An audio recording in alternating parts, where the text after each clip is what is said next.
Daily परीक्षा 2024 के लिए संभावित 5 संभावित प्रश्न संख्या का मतलब संख्या 18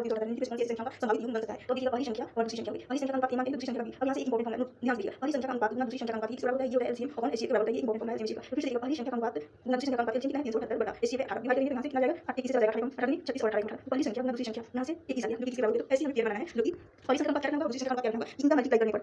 21 बन सके। तो पहली संख्या का अनुपात का मान ये रखेंगे, दूसरी संख्या का अनुपात का मान 21 रखेंगे, तो इनको मल्टीप्लाई करने पर 21 बनता है। तो पहला पेयर तो ये संभव होगा और दूसरा पेयर फिर 3 और 7 ले लेंगे, यहाँ से 21 बना है, दूसरा पेयर भी संभव हो गया, फिर तीसरा पेयर क्या बनेगा 7 और 3 का 7 और 3 का। देखना हमें जब भी इस क्वेश्चन करेंगे तो जो पेयर रिपीट होता है उस पेयर को नहीं लेते, यहाँ पर 3 और 7 फिर से रिपीट होगा, इसलिए इस पेयर को नहीं लेते, तो सिर्फ दो ही पेयर यहाँ पर संभव है। ऑप्शन से कर लेते हैं, ऑप्शन से क्या करना है, यहाँ पर ध्यान देना पहली संख्या कैसे बनेगा, पहली संख्या बनता है पहली संख्या का अनुपात गुना एचसीएफ, पहली संख्या का अनुपात कितना है, पहली संख्या का अनुपात इस वाला कैसे लेंगे 1 है और एचसीएफ कितना है, एचसीएफ 18 का 18 तो ऑप्शन बी में 18 है। फिर से देखा जाए तो पहली दूसरी संख्या का अनुपात गुना एचसीएफ करेंगे, दूसरी संख्या 21 है अनुपात तो 21 इंटू आगे 18 क्या संभव है, ऑप्शन बी चुन गलत जाएगा, यानी ऑप्शन डी गलत। क्या हम यहाँ से इस पेयर को ले सकते हैं नहीं 21 और 21 को नहीं ले सकते, तो दूसरी संख्या निकालने के लिए दूसरी संख्या का अनुपात 3 को ले सकते हैं। तो आगे देखा जाए तो पहली संख्या हम जाएगा ये वाला पेयर सिर्फ संभव है, तो पहली संख्या का अनुपात 3 है और एचसीएफ 18 है, तो यहाँ से 4 बनाएगा जो कि ऑप्शन सी लिखा है। फिर उसके बाद दूसरी संख्या का अनुपात